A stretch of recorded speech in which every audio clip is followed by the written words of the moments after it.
بسم الله الرحمن الرحيم، وألف الصلاة والسلام على سيدنا محمد.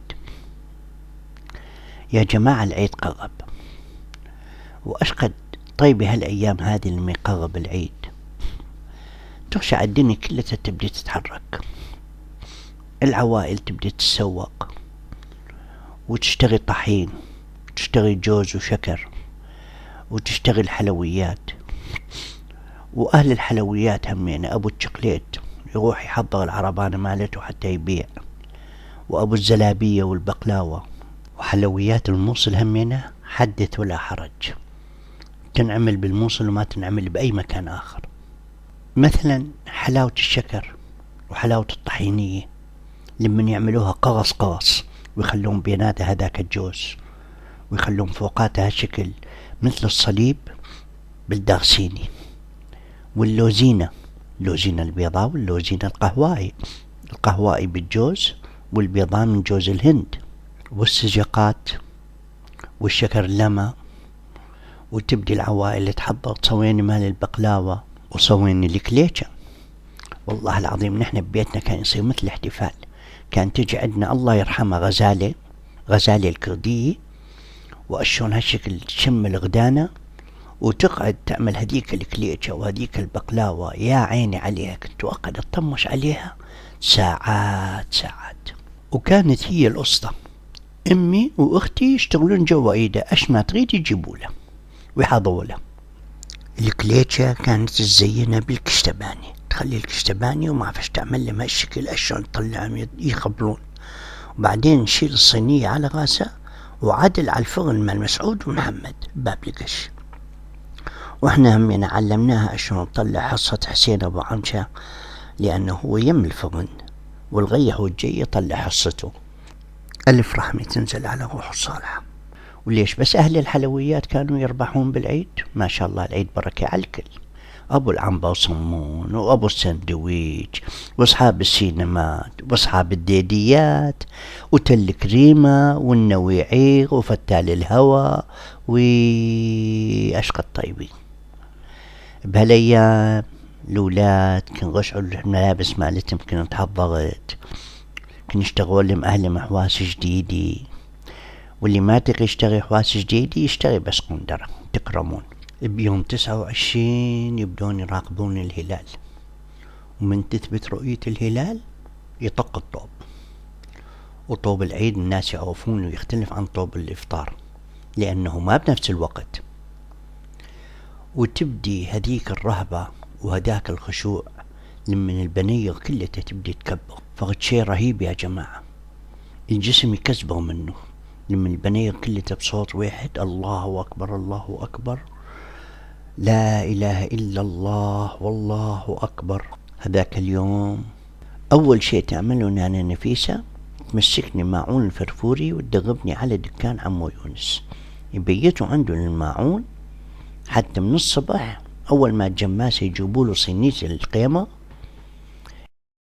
يوزن لنا وقيتين قيمة قبل ما ينباع وما يظل لنا نصيب هذاك اليوم، ويخبينا هي ويبيع الباقي. أشون قيمة والله العظيم واحد يشتهينه هساته من هذا أبو شعراي، فقد قيمة يفتح القلب. شوية من هذا القيمة فوق وصلي من أغيف خبز حار مع شاي ثقيل مثل الشاي اللي تعمله أمي الله يرحمه وتاكم ويرحمه، والله يدفع القضاء والمضى، لا كوليسترول ولا بطيخ ولا هم يحزنون. منو كان يعرف الكوليسترول اشنو؟ اللي يجي قدامنا ننزله والله الحافظ من فوق. وهذه هسه حرمونا من كل شيء، ما بعد نعرف ناكل، هذا كوليسترول وهذاك سكر وهذاك ما اعرف اشنو، كنا عايشين ببركة الله. وحالات الشاي همينا بالبيالة بالاستكان مالتنا هذاك ابو يده كنا نشرب منه ونتونس بينه. هون يشربون الشاي مرة بالقلاص ومرة بالكوب وما اعرف شو، ما يطلع طيب. زنيبيل الخبز والحلاوي مال الشكر تتحضر، لأن ثاني يوم من الصبح يروحون على المقبرة يقرون الفاتحة على روح العزاز، ومن يرجعون يروحون يصلون صلاة العيد، وتطلع الأولاد لابس حواسة الجديدة وقنادر الجديدة، يتفتلون من مكان لمكان ويركبون بهالديديات وفتالات الهواء والنويعير، ويشتغلون ايش ما يجي قدام، عنبة وصمون ولا شقليت ولا شوية شرزات، لمن يخلصون فلوسهم ويرجعون. ترجع الناس همين، واحد يزور اللاخ وواحد يهني اللاخ، والصغار يتحاضنون وياخذون عيدانيات من الكبار، ووصل ما يلتقي واحد مع أحد عيدك مبارك، أيامك سعيدة. واحد يتمنى للاخ الخير، وواحد يتمنى للاخ المغفرة. الناس كانوا على نيتهم ويتمنون الغيرهم مثل ما يتمنون لنفسهم، ولهذا الله كان عمل لهم بركة برزقهم وبركة بأمرهم.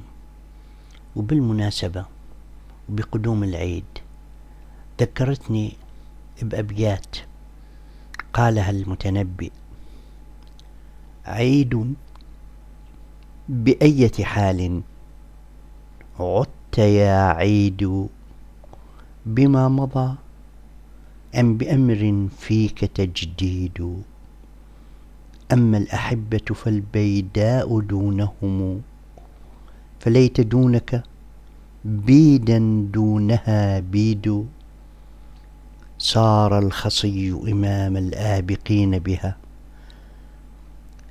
فالحر مستعبد والعبد معبود، ما كنت أحسبني أحيا إلى زمن يسيء بي فيه عبد وهو محمود.